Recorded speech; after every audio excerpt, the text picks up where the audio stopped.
Alright, so meron tayo ditong Toyota Yaris na Generation 2. So ayaw umikot yung kanyang radiator fan kahit mainit na yung makina. And hindi din siya umiikot kapag inon mo yung aircon. So kapag ganitong isa lang yung fan ng inyong sasakyan, so yan na yung magsisilbing radiator fan at aircon fan ninyo. Hindi tulad ng ibang sasakyan na di ba mapapansin nyo dalawa yung kanyang fan na magkahiwalay. So eto pinag-isa na siya. Bali 2-in-1 purpose na siya. So ayan, bali kailangan muna natin tanggalin yung kanyang airbox para maluwang yung pagbaklas natin ng kanyang fan. Walang tutukuran mamaya.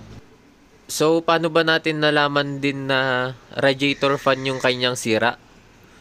Bali dun yung sa report ng ating customer na hindi rin siya umiikot kapag inon yung aircon.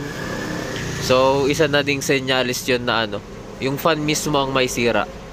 And also nung nerekta ko yung kanyang fan, hindi rin siya umikot. Kaya binababa ko na tong kanyang fan kasi sigurado dito yung may sira.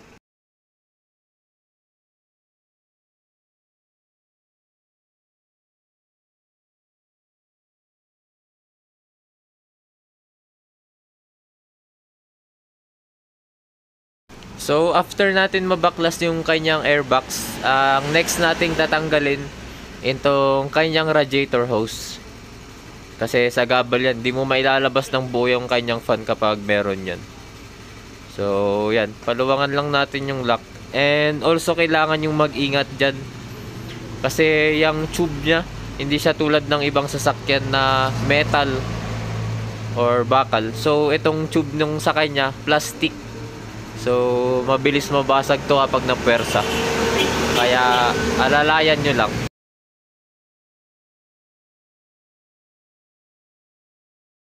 So once na natanggal nyo na yung kanyang hose, hayaan nyo lang tumulo yung kanyang coolant or yung kanyang tubig. And ang kagandahan dito sa kanyang radiator fan, clip type lang siya. So di tayo mahirapan magbaklas. So dalawa yan sa taas na clip. Then yung sa baba, naka-guide lang yun. So hilain nyo lang siya pataas once na natanggal nyo yung clip. Ito yung kanyang clip, papakita ko. So ayan yung kanyang clip. Bale, press nyo lang yan, then hilain nyo. Ganun din sa kabila. Once na natanggal nyo na yung kanyang clip, hilain nyo lang pataas, kusa nang matatanggal yan. And igilid nyo lang yung radiator hose kasi tutukod yan. Dapat nakagilid siya para walang sagabal. So ayan na, naibaba na natin yung kanyang fan and bubuksan na natin to. Bali una nating tanggalin tong kanyang blade ng fan. So yan, yung nut dyan tanggalin lang natin. And after nun, yung tatlong tornilyo lang netong mounting nung sa kanyang motor fan naman.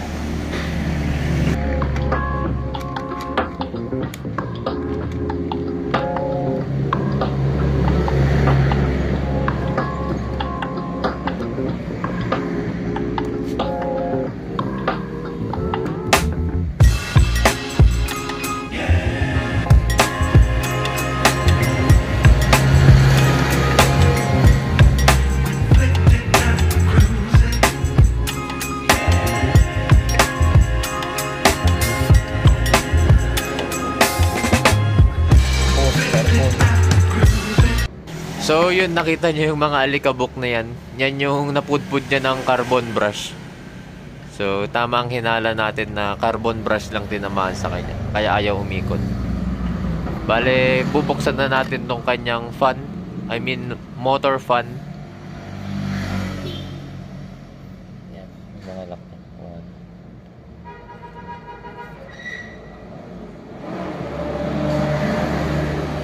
Yung mga lock yan, itataas nyo.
Iyan no. So kita nyo pudpud yung kanyang apot na carbon brush.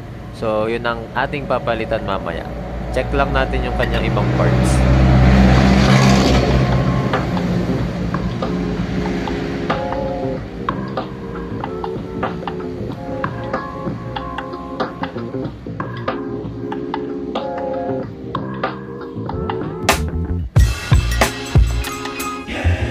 Para matanggal naman yung carbon.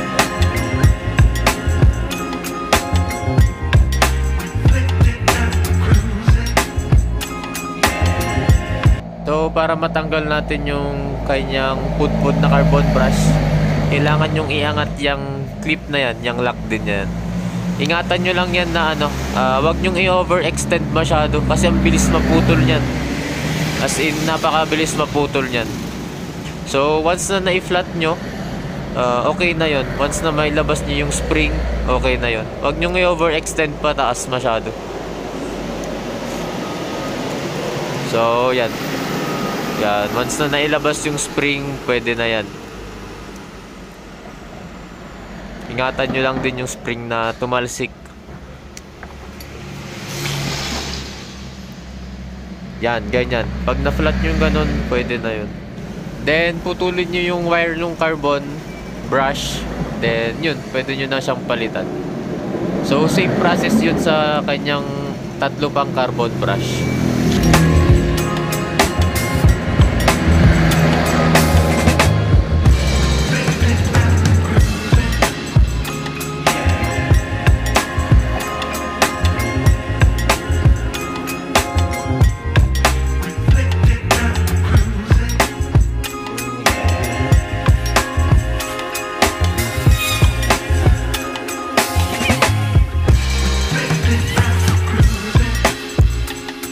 So with regards naman sa carbon brush, napakahirap maghanap ng eksaktong design, eksaktong dimensions or sukat ng haba ng wire nung kanyang carbon brush. So ang pinakamainam dito ay i-convertan natin siya ng carbon brush ng alternator kasi ito yung pinakamalapit na sukat dito sa kanyang carbon brush. Kasi ilang customer na rin namin yung as in naghanap sila ng carbon brush pero wala silang makita. Syempre manufactured na ng yan kumpanya pag pupunta ka naman sa kasa, hindi ka naman nila bebentahan ng carbon brush. Bebenta nila sa'yo buong fan mismo siguro or buong radiator fan assembly. Yun yung mabibili mo. Wala kang mabibiling carbon brush. So, ito yung pinaka-solution dito. Kukonvertan natin. So, ayan no. Nakaisa na tayo. Bale, kailangan natin siyang i-fit sa kanyang brush holder. So, dapat fit na fit at nagpe-play siya. So, hindi pwede yung sobrang higpit ng carbon brush pag pinasok nyo sa brush holder. At hindi rin dapat sobrang dapat hindi siya umaalog pag pinasok nyo sa brush holder. So dapat fit na fit siya and nagpe-play. At sa haba naman nung carbon brush, dapat magkakasing haba sila, magkakasing sukat ng length. Hindi yung sobrang iksi at hindi rin yung sobrang haba. Kasi pag sobrang haba, mahihirapan kayo ilak dahil ipupush masyado ng spring palabas yung kanyang carbon brush. So yung sakto lang. So yan, kailangan lang talagang tiyagain sa pagkikis-kis. Kasi kung iga-grinder natin yan, masyadong mabilis yun, baka mapudpud agad. Kaya mano-mano na lang para mas malapit sa sukat ng brush holder. Tiyagaan lang talaga. Tulad niyan, na-fit na natin siya. Oh, 'di ba? Maganda yung kanyang play sa loob. Yan. Dapat ganyan kaganda yung play sa loob para hindi siya magi-stack up. Yan, so bali ilalanang na natin siya. Yan. Idudugtong lang natin siya dun sa original niyang connection kanina. Kaya hindi natin pinutol ng sagad yung sa carbon brush niyang original. Para dugtong na lang. Kasi baka mabitin yung wire nung ating pinalit na carbon brush. So, yan.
So ayan, nakatapos na tayo ng isa. Bale, 3 na lang lalanangan natin. Testing muna natin kung okay na siya. Kung okay, doon muna natin ginawa. So yan.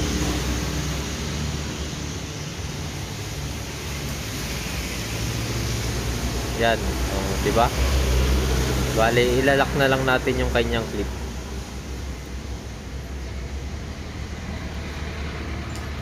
Pero lanangan muna natin yung 3 nya ring carbon brush, yung papalitan natin. Baka tumalsik lang yung spring dun eh.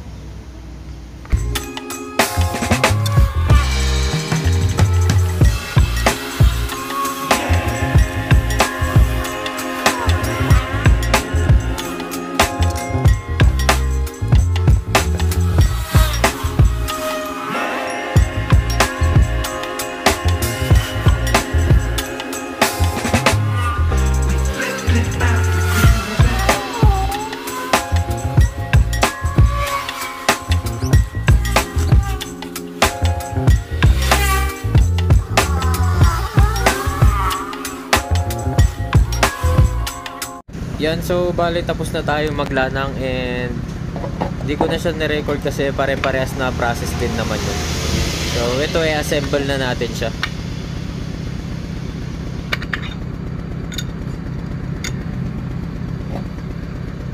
So ayan, ilalagay na natin yung kanyang brush holder dun sa armature.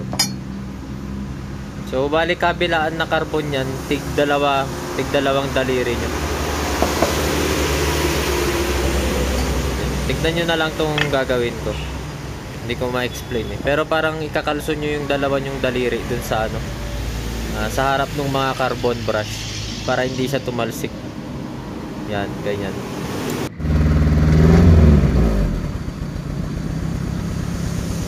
So yan, bali ganyan. Then i-shoot nyo lang dun sa armature. Yan.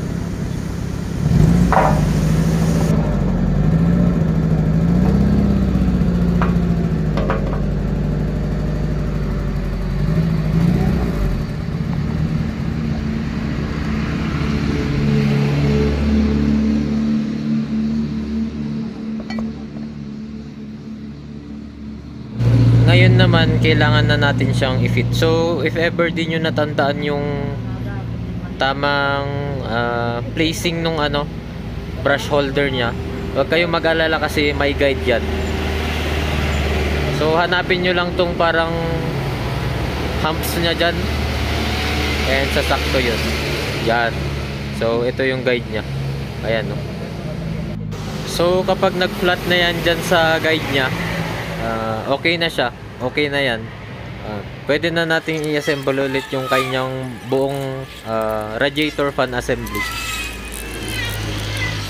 And testingin na rin natin bago natin siya isalpak.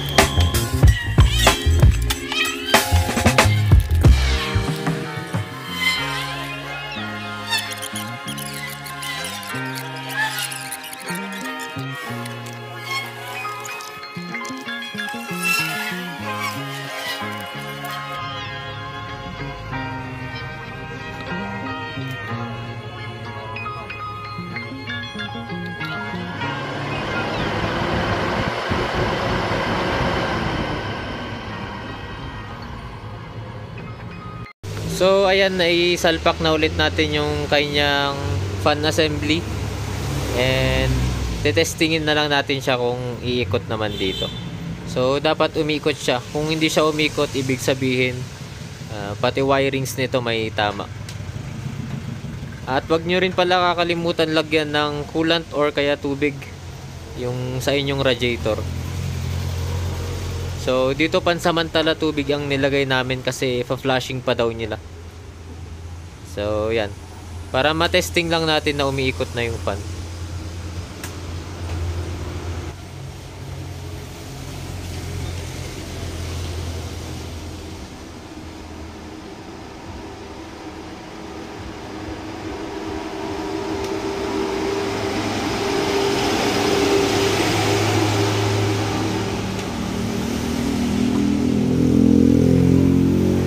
Okay na, umikot na.